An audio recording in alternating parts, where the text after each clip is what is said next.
வணக்கம். Welcome to Rajan real estate and Akshayam Murthy, Tambaram. நம்ம எங்கே இருக்கோம்? ஈஸ்ட் தாம்பரம், கஸ்பாபுரம், ஒப்பேடு கஸ்பாபுரம். இதில் ஒரு கிழக்கு பார்த்த மாதிரி. ஈஸ்ட் மக்கள் ரொம்ப விரும்புகிறீங்களே. ஏன்னா காலையில் தூங்கி முடித்த உடனே சூரியனை நமஸ்காரம் பண்ணிங்கன்னா உடல் நலத்துக்கு அவ்வளோ மிகவும் சிறப்பு. ஒரு ஏரியா இதில் ஒரு 40க்கு 60, அதாவது இதை மேக்கப் பண்ணி விற்றாங்கன்னா நல்ல விலைக்கு விற்கலாம். நாங்கள் மேக்கப் பண்ணுறவங்களையே விரும்ப மாட்டோம். இயற்கை கடவுள் ஆண்டவன் படைச்ச இயற்கையை தான் ரொம்ப விரும்புகிறோம்.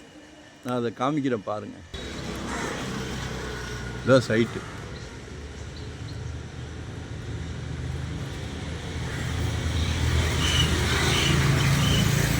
சரியா?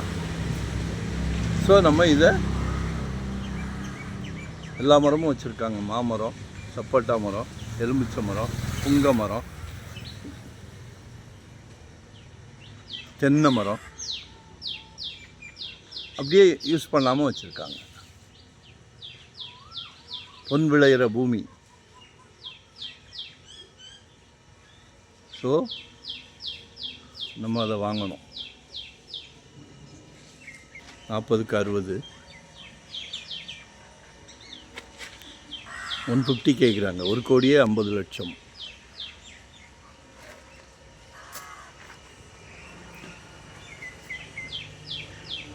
இண்டிவிஜுவல் வில்லா வீடுலாம் காமிச்சிருக்கேன். So utilise பண்ணிக்கிடுங்க.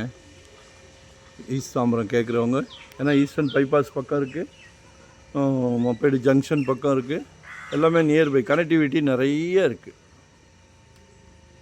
1,000 ரூபான்னா கணக்கு போடுங்க. பாரத் யூனிவர்சிட்டிகிட்ட வச்சுட்டு 8,000 9,000 சதுரடி கேட்குறாங்களே. சரியா? மண்ணின் மகத்துவம் அறியாமல் அப்படியே போட்டு வச்சுருக்குறாங்க. நம்ம அதை யூட்டிலைஸ் பண்ணிக்கிறோம். அதை நாங்கள் எடுத்து கொடுக்குறோம் உங்களுக்கு. சரியா? கால் பண்ணுங்கள். வெறும் 600 சதுரடி, 600 ஸ்கொயர் ஃபீட்லேருந்து எங்கிட்ட ப்ராப்பர்ட்டி இருக்குது. இன்வெஸ்ட்மெண்ட்டாக உடனே கெட்டுற மாதிரியா, ரெடி டு ஆக்குபேவா, ரெண்டல் இன்கம் வர்ற மாதிரியா, ரெசிடென்ஸ், கமர்ஷியல், என்ன வேணும் பாருங்கள். எதிர்த்தாப்பில் உள்ள வீடுகள் தான் நான் காமிச்சிக்கிட்டு இருக்கிறேன். சொர்க்க பூமி. மிஸ் பண்ணாதீங்க. ஒன் டே பிஃபோராக சொல்லுங்கள். தேங்க்யூ. நன்றி, வணக்கம்.